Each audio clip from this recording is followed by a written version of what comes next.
nós então teremos mais uma palavra, um tanto quanto apenas introdutória do assunto. E se Deus quiser, então, no mês de março, nós vamos mergulhar numa compreensão mais profunda e as suas implicações a respeito do reino de Deus e dos seus valores. Salmo de número 2.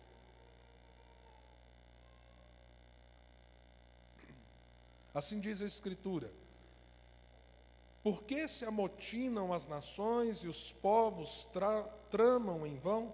Os reis da terra tomam posição e os governantes conspiram, unidos contra o Senhor e contra o seu ungido, e dizem: façamos em pedaços as suas correntes, lancemos de nós as suas algemas. Do seu trono nos céus o Senhor põe-se a rir e caçoa deles. Em sua ira os repreende, e em seu furor os aterroriza, dizendo: eu mesmo estabeleci o meu rei em Sião, no meu santo monte. Proclamai o decreto do Senhor. Ele me disse: tu és o meu filho, eu hoje te gerei. Pede-me e te darei as nações como herança, e os confins da terra como tua propriedade. Tu as quebrarás com vara de ferro, e as despedaçarás como a um vaso de barro. Por isso, ó reis, sejam prudentes, aceitem a advertência, autoridades da terra, adorem o Senhor com temor e exultem com tremor. Beijem o Filho, para que ele não se ire e vocês não sejam destruídos de repente, pois num instante acende-se a sua ira. Como são felizes todos os que nele se refugiam.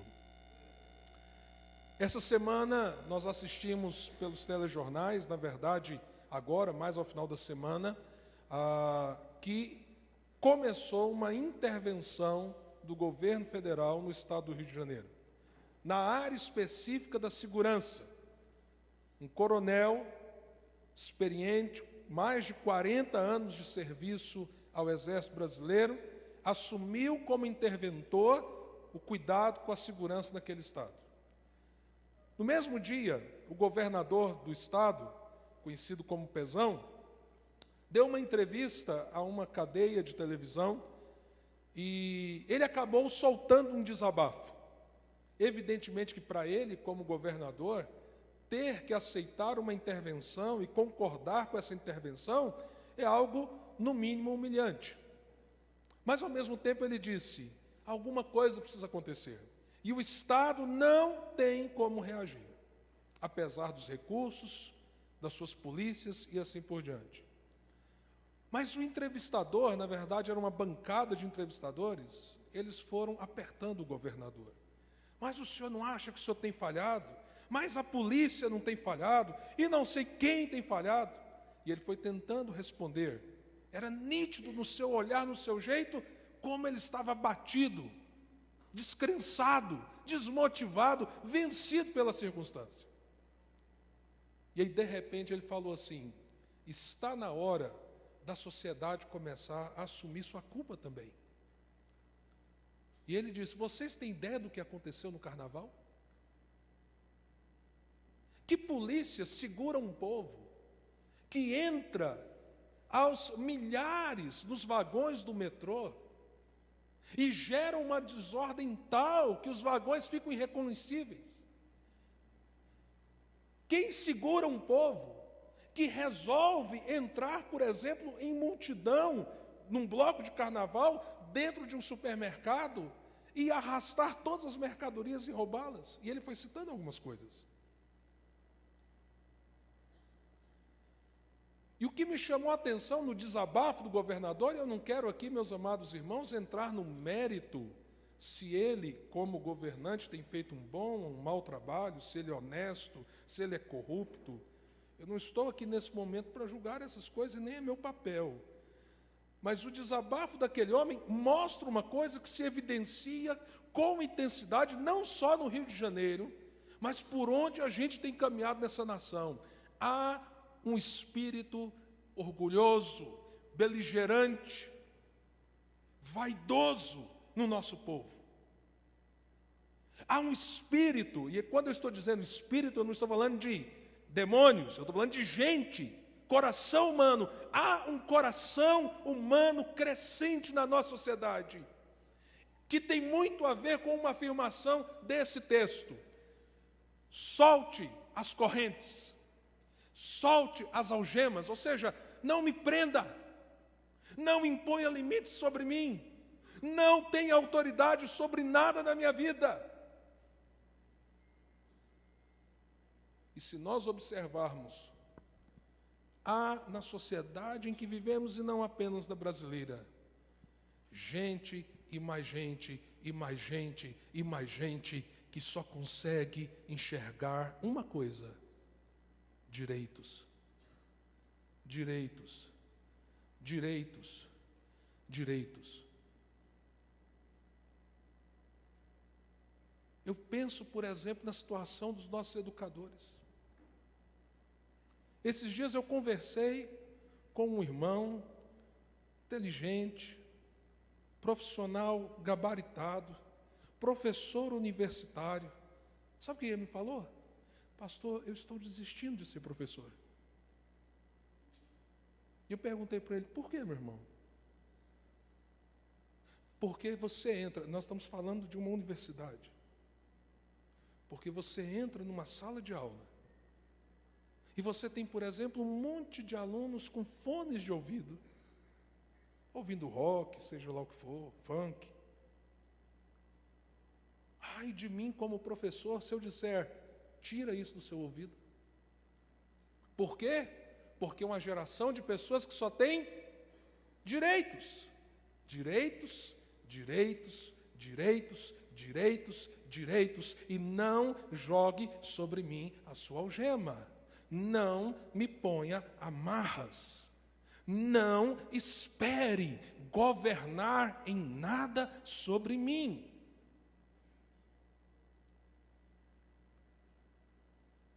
E nós chegamos ao ponto que muitas vezes, quando os nossos filhos se tornam tão rebeldes dentro das instituições de ensino, ao invés de nós olharmos com profunda preocupação a arrogância no olhar de um menino de 9 anos, 10 anos, que tem a coragem de apontar o dedo na cara do seu professor e ele enquadrar o seu professor, o que nós vemos nas portarias das nossas escolas?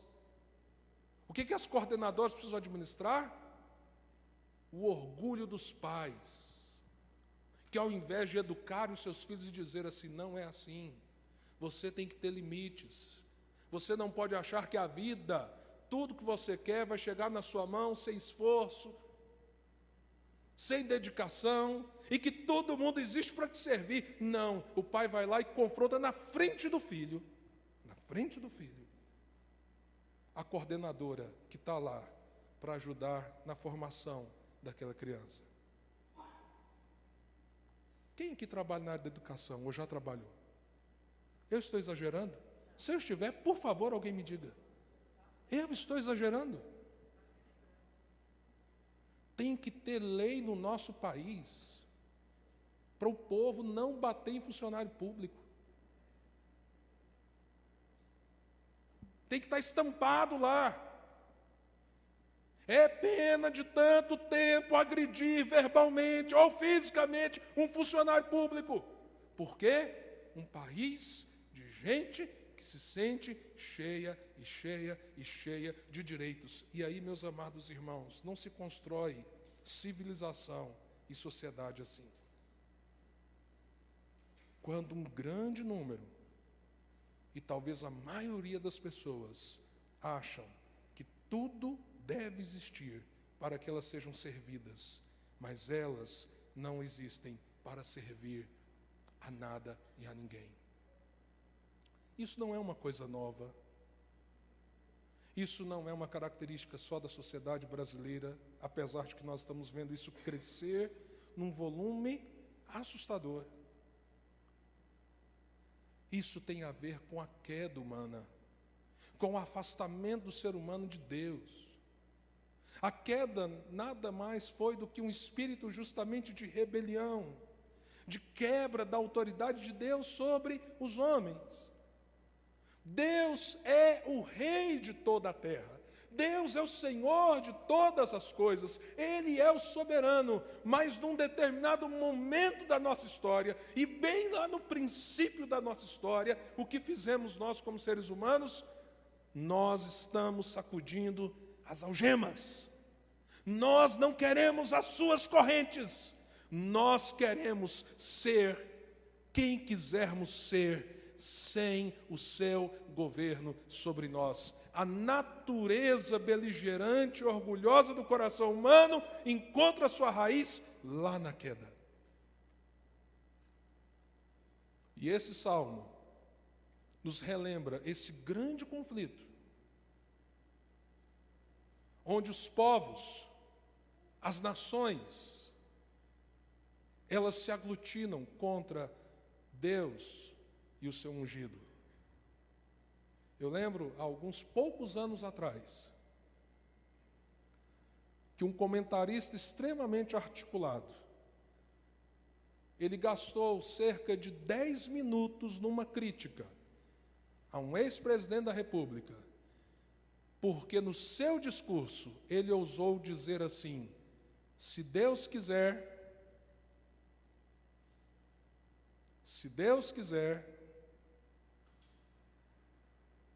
e aquele homem tão inteligente, tão capacitado, ao ponto inclusive de ser um comentarista de uma grande rede de televisão, gastou 10 a 15 minutos para dizer como ele fala de Deus,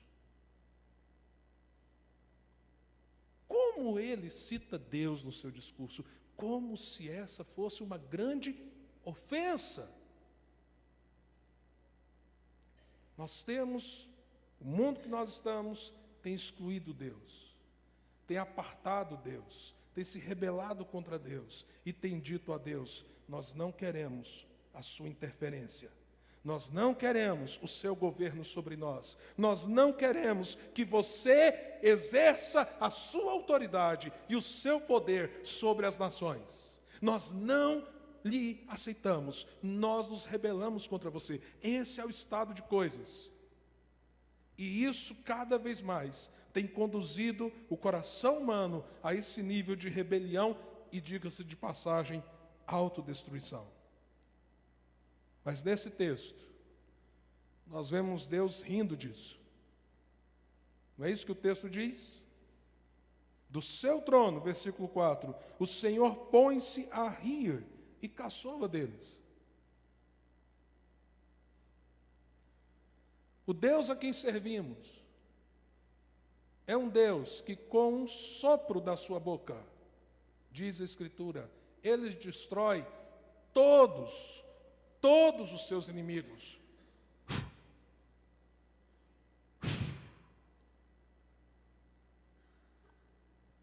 Esse é o poder do Deus que nós servimos. Então a pergunta é, já que as nações se rebelaram contra ele, e a humanidade, de um modo geral, tem dito, nós não aceitamos a sua autoridade, nós sacudimos de nós as suas algemas, nós não aceitamos o seu governo, por que Deus não apenas...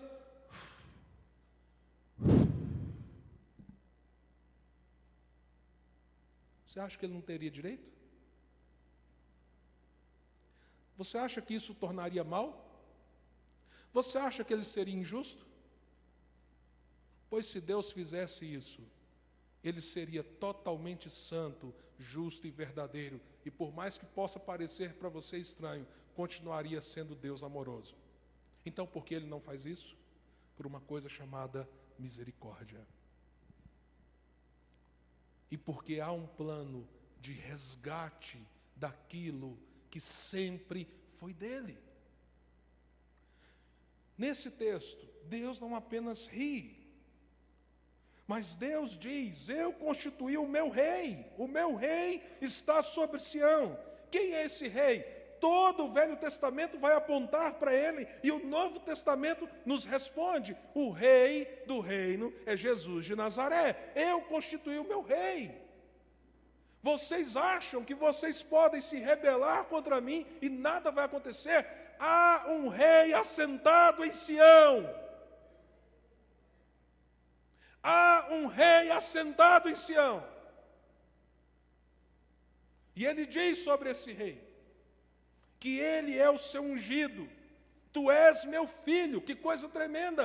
Não é qualquer pessoa, é o Filho de Deus. Ele é o rei assentado em Sião. Ele diz isso. E ele continua dizendo, eu hoje te gerei. E talvez você se pergunte, mas se isso é uma profecia a respeito de Jesus, e Jesus é Deus eterno com o Pai, por que o texto diz, eu hoje te gerei? Porque essa é uma afirmação que nos lembra que Jesus se fez carne.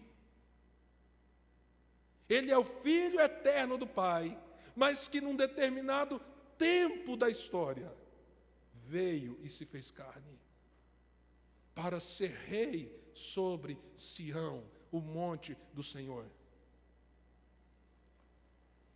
E aí Deus, através do salmista, diz, por isso, ó reis, sejam prudentes, aceitem a advertência, autoridades da terra.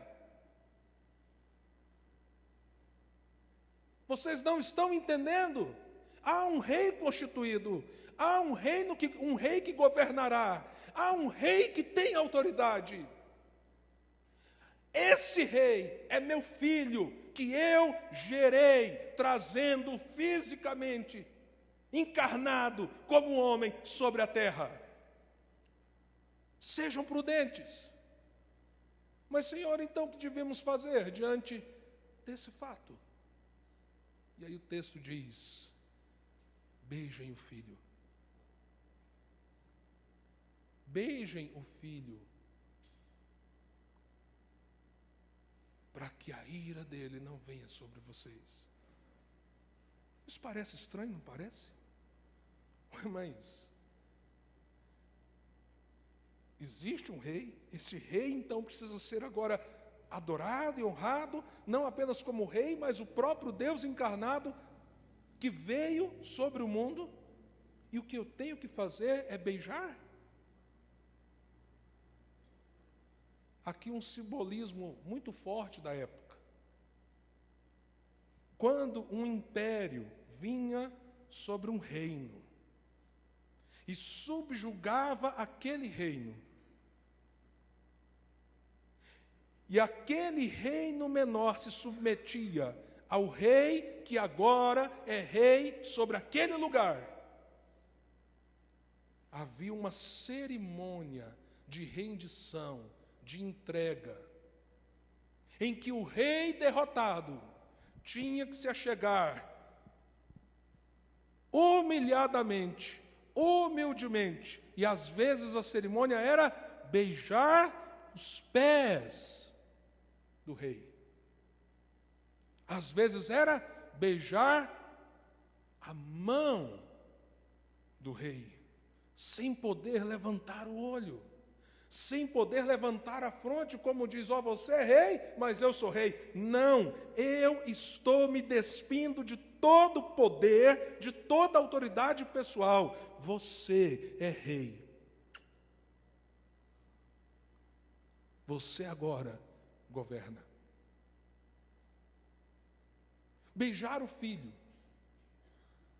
é, na verdade, dizer, eu abdico de todo o poder pessoal sobre mim mesmo, e eu reconheço plenamente o teu domínio sobre a minha vida.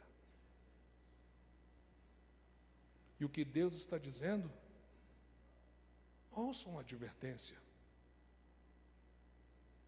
Ouçam a advertência para que vocês não sejam destruídos. Beijai o filho. Beijai o filho.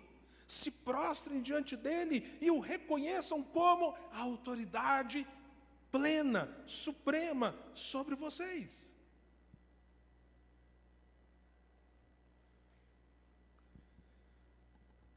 Porque senão vai acontecer o quê? O que vai acontecer se a gente não beija o filho? Está aqui. beijem o filho, para que ele não se ire e vocês não sejam destruídos de repente. Pois num instante acende-se a sua ira.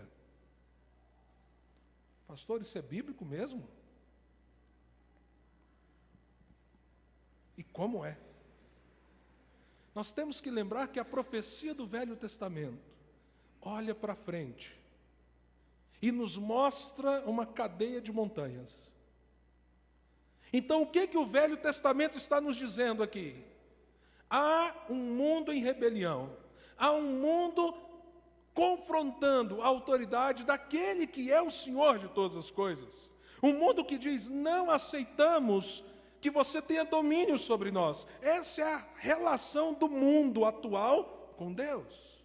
Mas Deus estabeleceu o seu rei, onde? Sobre o Monte Sião. Quando Deus fez isso?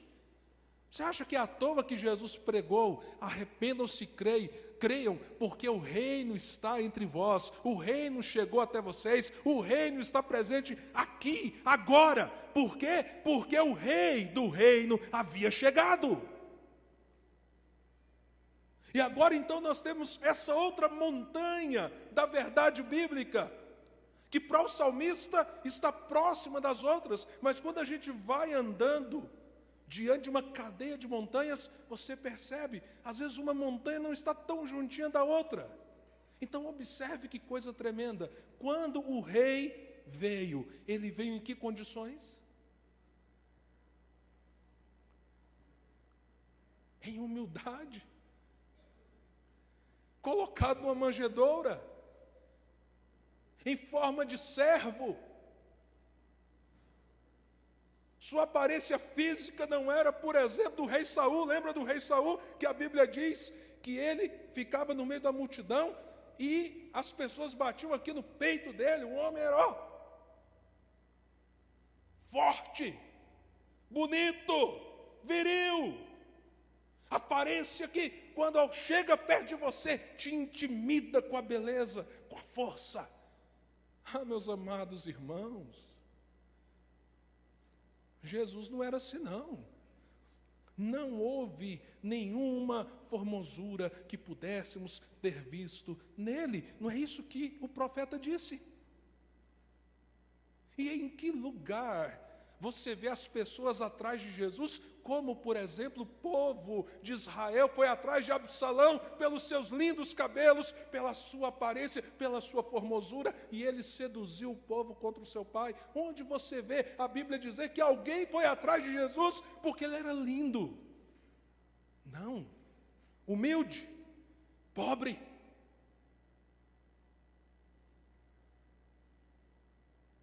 Vivendo num dos lugares piores do mundo, longe dos palácios de Roma.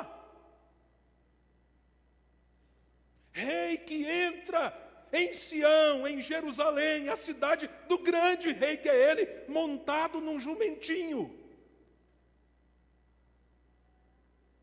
O rei chegou, mas o rei é o antagonismo de todos os outros reis da terra. Ele é um escândalo para os governos da terra, revelando a natureza de Deus e o caráter do seu próprio reino.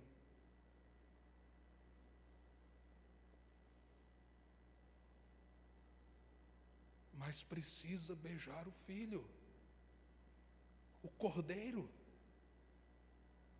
Precisa beijar o filho. O carpinteiro precisa beijar o filho. O crucificado entre ladrões precisa beijar o filho. Aquele que, quando ainda criança, foi posto numa manjedoura, num curral.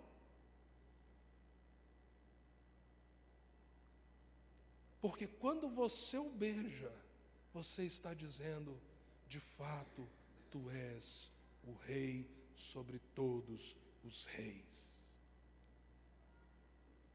Agora prestem atenção, e eu quero terminar com essa percepção, para a gente continuar no mês de março, naquela cadeia de montanhas,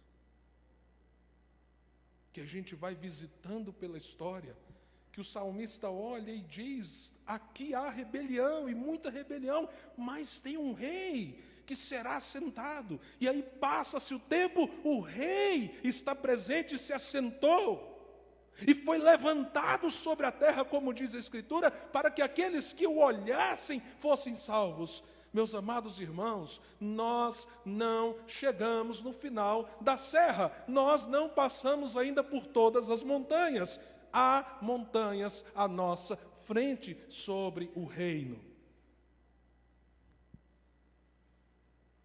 E quando você contrasta o rei humilde e manso, cordeiro, servo sofredor, crucificado, com a montanha que está ali à frente, nós estamos indo na direção dela, você precisa saber que esse rei, o rei assentado sobre Sião, o filho que foi gerado e ungido pelo Pai, esse rei, que já é rei, que já governa, esse rei está dando um tempo para que aqueles que ainda aceitam o seu convite o beijem, porque a montanha que está ali é da sua ira.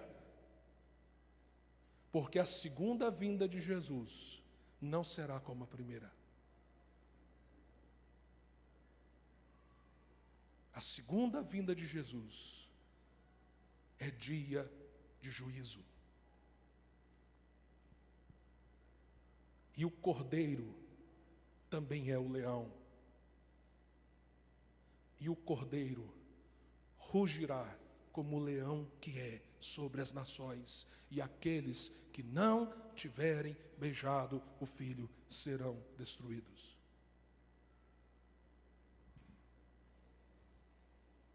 Mas o Salmo termina com esperança. Como são felizes todos os que nele se refugiam. Beijo, filho. Beijo, filho. O que é a igreja de Jesus? Nada mais é do que a comunidade daqueles que chegaram reverentemente, beijaram o filho e disseram, governe, governe sobre nós. Isso é igreja. Por isso a igreja verdadeira será odiada das nações, até que o rei do reino volte. Não espere ser amado das nações, você será odiado até que ele coloque como estrado dos seus pés todos os seus inimigos. Até lá, nós estamos em luta, em batalha, como soldados rendidos a esse rei general que governa sobre nós. Até lá, muitas tribulações poderemos passar, mas temos um chamado, uma missão e uma vida a ser dedicada a Ele. Mas quando esse dia chegar, o lamento das nações será dia de alegria e das bodas do Cordeiro com a sua noiva, com a sua igreja. Como são felizes os que nele se refugiam. Curva a sua cabeça, vamos orar.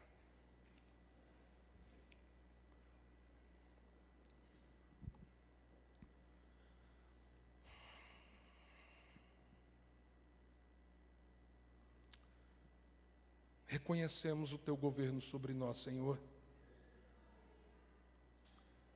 Reconhecemos que somos provindos de grande rebelião contra ti. Por isso somos pecadores sem mérito algum. Mas também nos sujeitamos ao teu Filho, a quem beijamos como súditos, reconhecendo que Ele governa sobre nós. Senhor, que nessa caminhada em que somos arregimentados nesse reino, como soldados do Senhor, que o Senhor nos lembre como devemos estar sujeitos a Ti, como devemos nos submeter ao Teu governo sobre nós, como, ó Deus, podemos sim clamar que o teu reino venha, desde que o teu reino já seja aquilo que nos governe. Louvado seja o teu nome, Senhor. Ó, vem, Senhor Jesus, sobre as nações. Estabelece, Senhor, o teu governo sobre todos os povos. Cumpre, Senhor, a tua palavra fiel e verdadeira. Que o teu reino cresça sobre a terra. Que a tua glória seja vista por milhares e milhares de pessoas. Que o teu evangelho chegue até as últimas fronteiras, para que haja salvação para a vida daqueles que hão de se refugiar no Senhor. Louvado seja o teu nome, porque o Senhor nos chamou, o Senhor nos escolheu, o Senhor nos submeteu a ti, e o Senhor agora nos usa nessa obra gloriosa que o Senhor está fazendo na história da humanidade. Assim nós oramos em nome do teu Filho Jesus, o Rei. Amém.